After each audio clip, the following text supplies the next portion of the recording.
Remember James Cameron walking the red carpet in 1997 at the premiere of his film Titanic? To some critics, he was a man walking the plank,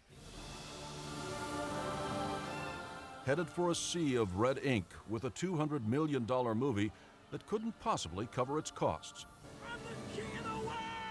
Nearly $2 billion in sales later, along with 11 Oscars, including one for Best Director, the 50-year-old Cameron is doing quite nicely. And he's still getting his feet and cameras wet. Camera looks clear. After Titanic came Ghost of the Abyss, his documentary on the Titanic shipwreck and its watery grave.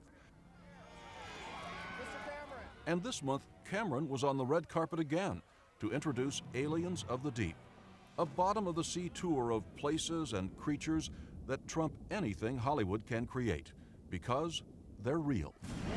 Oh my God!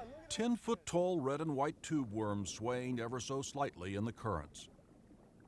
A shimmering pink octopus with wings, no less. And out of the dark, fish that still look like their own prehistoric ancestors.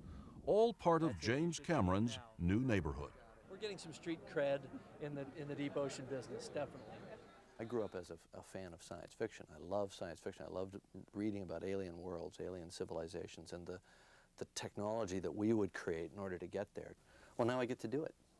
Say goodbye to the surface world. In the film, the ever-confident Cameron is a man on a mission, leading a small armada of deep-sea diving submersibles to explore the world's oceans, supported by an unlikely cast of characters, at least by Hollywood standards. That's no starlet, it's marine biologist Djanna Figueroa from the University of California, Santa Barbara. The work that I did on this film is actually going to be in my PhD thesis, so it's actually advanced my career. And seismologist Maya Tolstoy is studying a deep ocean volcano. When it does erupt, then we'll have all that data beforehand to know what it was like before and after.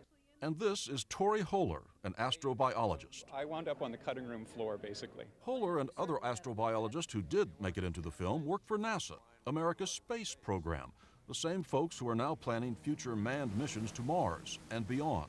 Astrobiologists are interested, among other things, in figuring out how to look for life on other worlds. 2 ships, 4 manned submersibles, 40 dives at 10 sites in both the Atlantic and Pacific.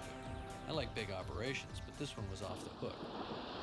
What Cameron and his ensemble of scientists set out to do was visit a number of hostile environments deep in the Atlantic and Pacific, collect samples for later analysis, and document on 3D film their journey under the sea. It's like being on the moon, huh? Copy that. It's because the ocean bottom is so hostile that marine biologist Figueroa and the others were drawn to it, to see what's there and how it survives.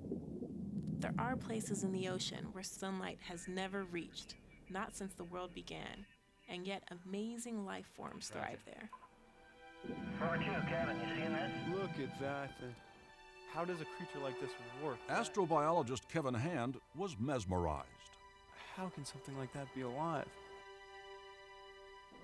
And these. Well, look at them swarming. They love it in the smoke.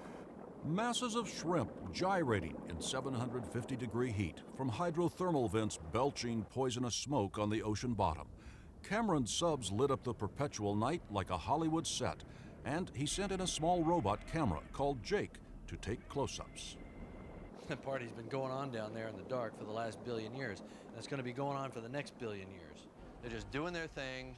It's got nothing to do with us. The sun could go out tomorrow, and they wouldn't know, and they wouldn't care. We're getting in position to get a water sample from the top of one of these structures. Over. And at the bottom of the food chain, feeding everyone else, the bacteria. Astrobiologists like Pamela Conrad wonder if this is a model for life in the really extreme environments in outer space. There's definitely organic stuff there. So the more they can find out about these extreme environments, the more they'll be able to recognize what they're seeing maybe on Mars or deep under the surface of Mars or maybe further out in the solar system around the moons of Jupiter, let's say. Which is what the astrobiologists have been thinking, that the Earth's mysterious, wet inner space may be very similar to a particular spot they know in outer space, Jupiter's moon Europa, a place with a frozen surface and quite possibly a huge liquid ocean beneath. The movie imagines an unmanned mission to Europa. We believe that there's enough heat to have something like hydrothermal vents, like the very systems that we're studying here.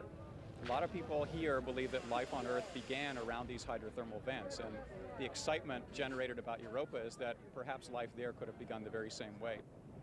And that could answer some very intriguing questions. Are we really alone? Or is there some primordial stew bubbling away out in the universe? That's why the space scientist went deep sea diving, to get a better idea of what to look for. 3, 2, 1. And why filmmaker James Cameron is so content in his deep sea submersible. Science fiction is entertaining, but here, reality is beyond imagination.